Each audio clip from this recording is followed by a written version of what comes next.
Cámara aprueba la idea de legislar e iniciativa vuelve a la Comisión de Constitución, en donde se va a estudiar el detalle. Este proyecto, como usted bien ya lo sabe a esta altura, crea un impuesto a los contribuyentes que tienen un patrimonio superior a los 22 millones de dólares, conocido como el impuesto a los súper ricos, y ya superó esta primera valla, que es la legislativa en el Congreso. Como les contaba, vuelve a la Comisión de Constitución, entonces empiezan a verse las particularidades, pero ya está la idea de legislar en este impuesto a los súper ricos.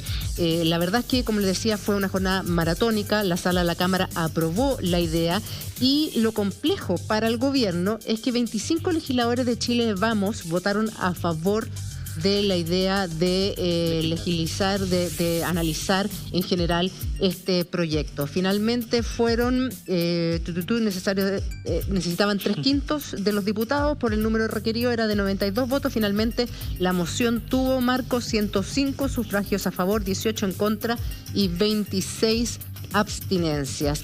Explícanos, por favor, respecto a este impuesto a los súper ricos, que ha generado mucho debate en relación no solo a cuánta plata real, cuántos millones de dólares real podría recaudar y cómo esa plata de los súper ricos y de este impuesto podría llegar a la gente finalmente. Muy bien. Y esto quizás nos permite explicar una propuesta de una renta básica universal de emergencia. ¿Por qué es tan importante tener distintas fuentes de financiamiento? Entonces, el impuesto a los súper ricos, ¿qué es lo que grava exactamente? ¿No? ¿Y por qué hablamos de súper ricos? Estamos hablando, tal como tú decías, Julia, de que grava a aquellas personas que tienen un patrimonio superior a los 22 millones de dólares. ¿Cuántas personas, según el Servicio de Impuestos Internos y según estimaciones de los profesores de la Universidad de Chile, Gino Sturla y Ramón López, estarían en esta situación? Aproximadamente estamos hablando de 1.400 personas. Ya. 1.400. Esos serían los súper ricos. 1.400 personas. ¿Qué es lo que se grava? ¿Cuál sería el impuesto? El impuesto sería un 2,5% por única vez. Es un impuesto para el estado de economía de guerra que estamos viviendo, de 2,5%, no sobre, supongamos que alguien que tiene 30 millones de dólares, que aplica para este impuesto, no sobre los 30 millones de dólares, es sobre lo que excede los 22 millones de dólares. Por tanto, si alguien tiene un patrimonio de 30 millones de dólares, solo va a pagar por los 8 millones de dólares que están por sobre los 22 y va a pagar un 2,5% de 8 millones de dólares. Esto, según algunas estimaciones, las estimaciones Marco, sí. Un segundo. Es que nos interesa que nosotros somos tu alumno en este momento y nos interesa que nos expliques con manzanita y peras para que todos entendamos, porque es un proyecto súper importante. Si yo solo tengo 22 millones de dólares, solo eso, no tengo nada más que 22 millones de dólares, no pago entonces impuestos.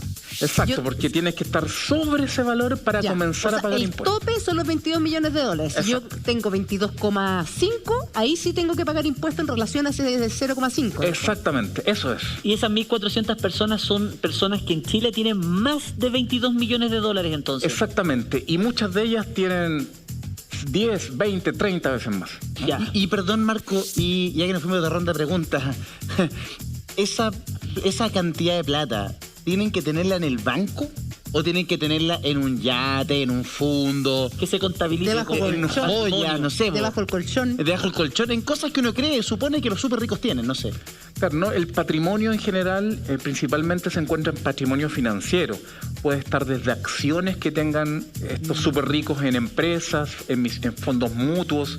Muchos de estos súper ricos manejan algo que es bastante alejado a quienes nos escuchan, que es el family office, que es como una especie de administración familiar de sus recursos. ¿Ya? Y que hay empresas que le administran los recursos especialmente a esas familias para ver en qué se invierte en distintas partes del mundo. Entonces, si uno valoriza todas las inversiones de estos súper ricos, puede llegar a la conclusión de que tienen 30 millones de dólares, 100 millones de dólares, 1.000 millones de dólares. Por ejemplo, en el caso del ranking Forbes, cuando nos dice que el grupo Luxich en marzo de este año tiene un patrimonio de 23.200 millones de dólares, tiene que ver con una valorización de todos sus activos, sus empresas, sus inversiones en distintos lugares del Pero mundo. no quiere decir que tenga que pagar un impuesto del 2,5 a esos 23.000 millones de dólares.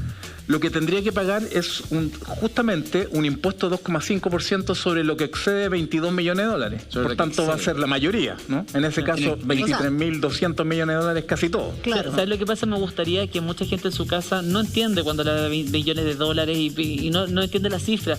Sería bueno que pasáramos los 22 millones de dólares a pesos chilenos. Para que la gente... pero para eso tengo que calcular en el teléfono, pues, Claudio. Son 15.620 millones de pesos, calculando el dólar a 710 más o menos, que es el precio que está ahora. 15.620 millones de pesos. Eso es lo que estamos hablando en plata chilena, para que la gente se ubique.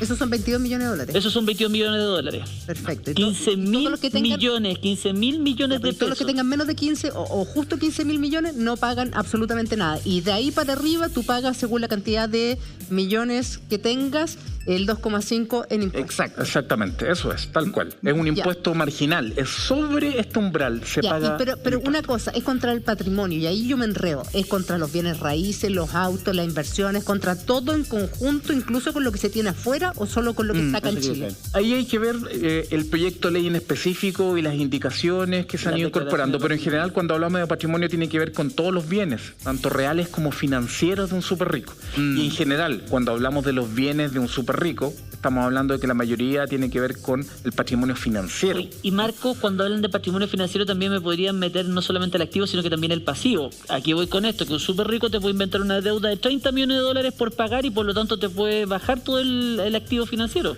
Claro, porque es el patrimonio neto, exactamente. Y por eso juegan, y por eso cuando hablan de la alta tasa de elusión que tiene esta carga impositiva en algunos países, por lo cual lo habían eliminado.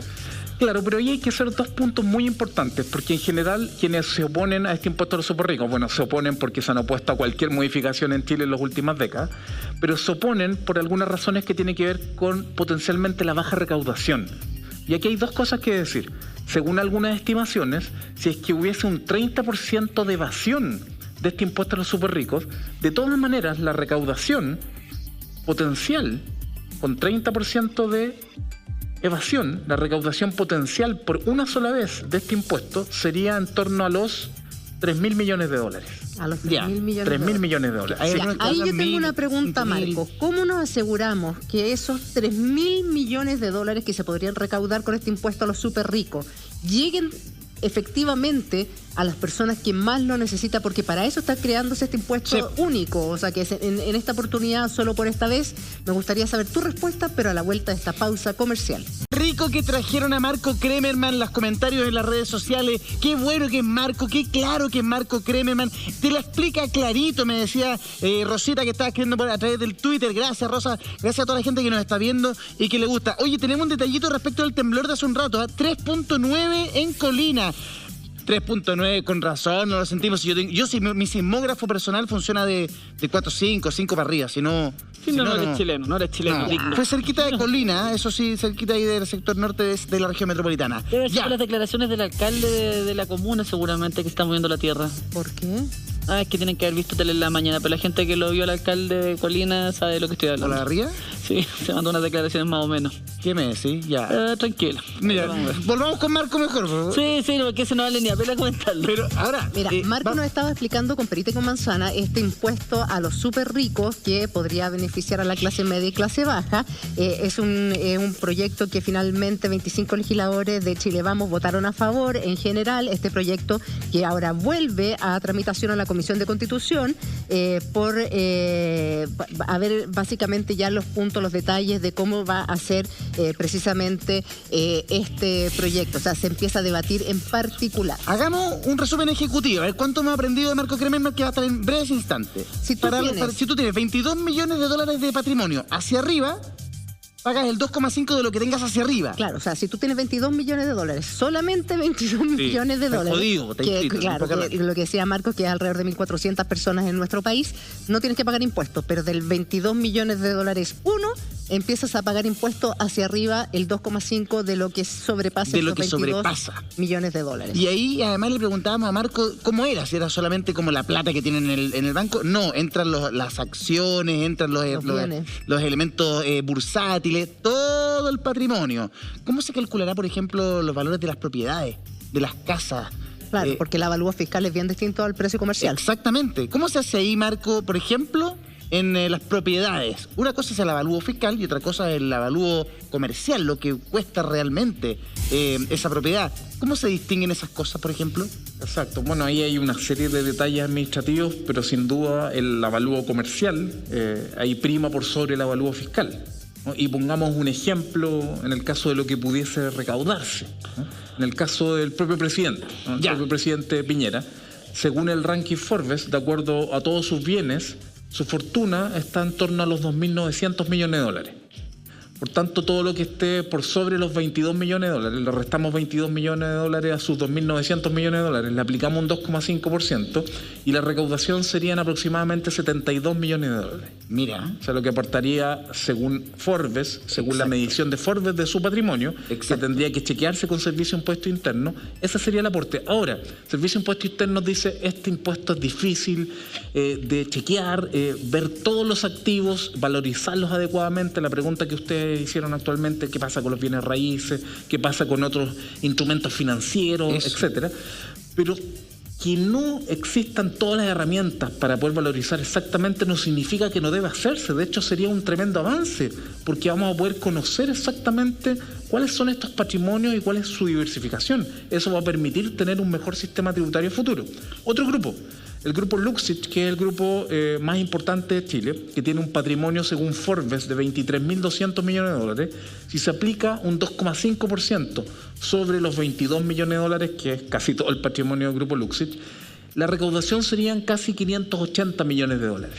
Entonces, 580 millones de dólares de 3.000 o 4.000, si es que no hubiese evasión, estamos hablando de un monto importante de dinero. Pregunta, Marco, ¿cómo evitar que los súper ricos, no quiero equivocarme en el término legal, pero eludan o evadan... Eludan este impuesto mediante algún tipo de herramienta legal? Elusión. ¿Cómo se hace eso? ¿Cómo se le pone el marco legal a esto para que funcione y no sea una ley que recaude nada, o recaude poco? Claro, bueno, eso es parte de las complejidades del sistema tributario. Recordemos que la elusión, que vendría siendo como una evasión legal, claro, no es ilegal porque es buscar los resquicios legales para pagar menos impuestos o para no pagar impuestos, y es por eso que se contrata un ejército de contadores, abogados, especialistas en explicar estos vericuetos para no pagar impuestos.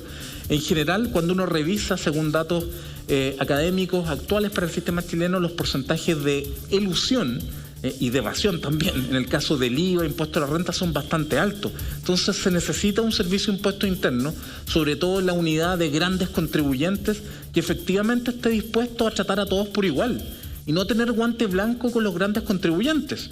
Cuando uno ve los casos de financiamiento ilegal a la política, lo que ha pasado con Ponce Lerú, con otros grandes contribuyentes, al parecer no hubiese un tratamiento igualitario en relación a el pequeño negocio, el pequeño almacén, que le cuesta un mundo pagar sus impuestos. Entonces, sin duda, es muy importante el rol que juega el Servicio de Impuesto Interno, en este caso chileno, para que efectivamente la recaudación potencial sea la que se espera y la tasa de elusión o incluso de evasión a través de distintas fuentes sea la más baja posible.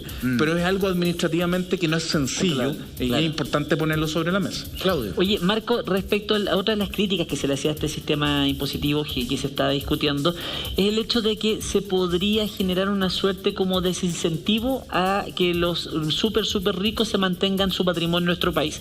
Mejor agarro mis piticlines para que sea más simple, todo lo que excede los 22 millones, en vez de tenerlo en Chile, lo traslado a Argentina, lo muevo a otro lado, lo meto en Miami.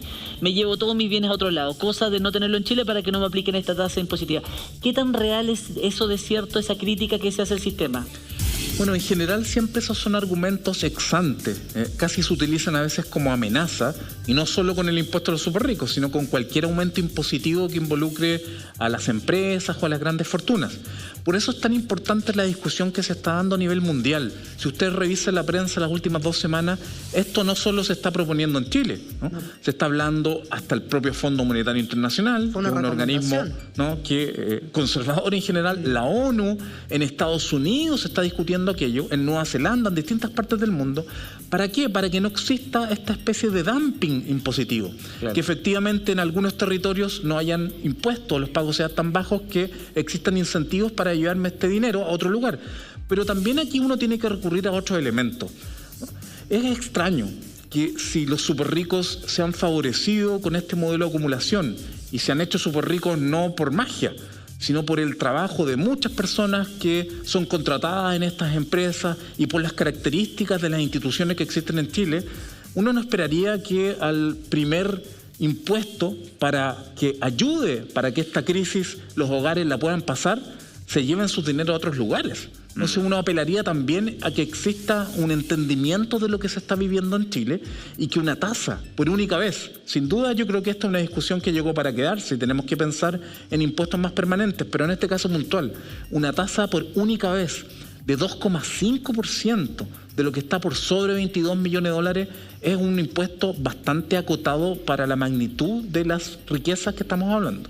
Oye, Marco, y respecto a eso mismo, imagínate que soy un súper rico y efectivamente yo te dijera, Marco, pero ¿por qué a mí, por el hecho de tener un patrimonio más elevado que el resto de la gente, me tienen que gravar con un impuesto específico, único, que atenta contra todas las normas tributarias positivas y de igualdad ante la ley?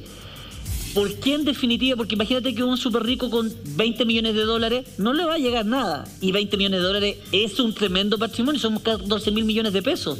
Entonces, ¿por qué en definitiva una persona que tenga más de 22.000 millones sí puede ser afectada, una menos no afectada? ¿Cómo responderías tú a esa crítica? Hay dos elementos. Sin duda el umbral es discutible. Uno diría, ¿por qué 22 y no 15 o 30? Eso fue un guarismo que apareció en el proyecto de ley, en la moción parlamentaria, y podría ser discutible para arriba o para abajo. Pero uno podría contestar lo siguiente. Los súper ricos claramente se van a beneficiar con aquello.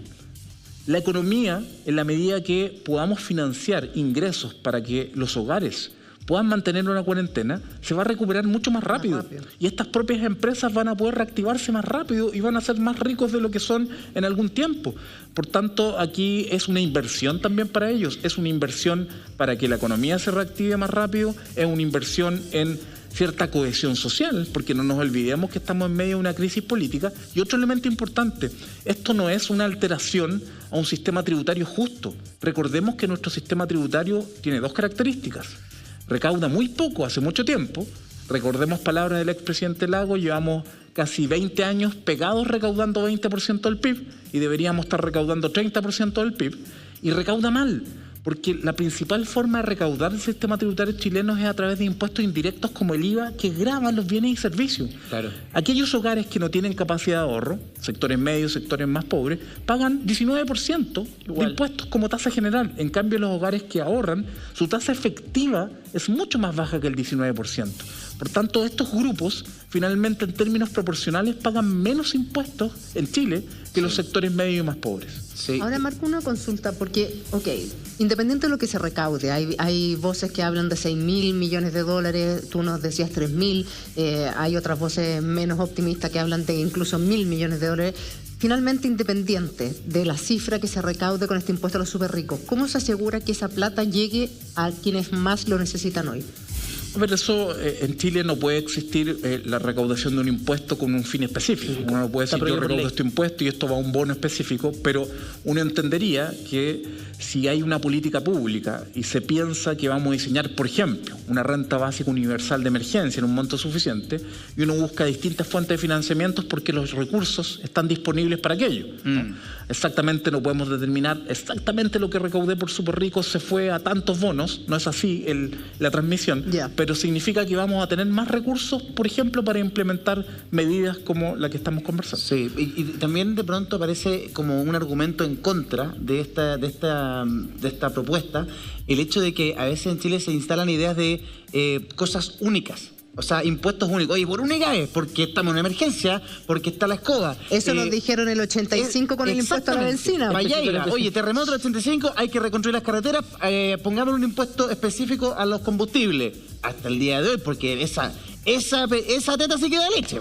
O sea, olvídate, es una cosa impresionante. Y jamás nadie la quiso parar. Bueno, ¿qué pasa con ese argumento, Marco? Específicamente, yo no quiero defender a los súper ricos, no me interesa, pero ¿qué pasa cuando la gente dice, lo que pasa es que en Chile están acostumbrados a decir cosas excepcionales que después se hacen permanentes?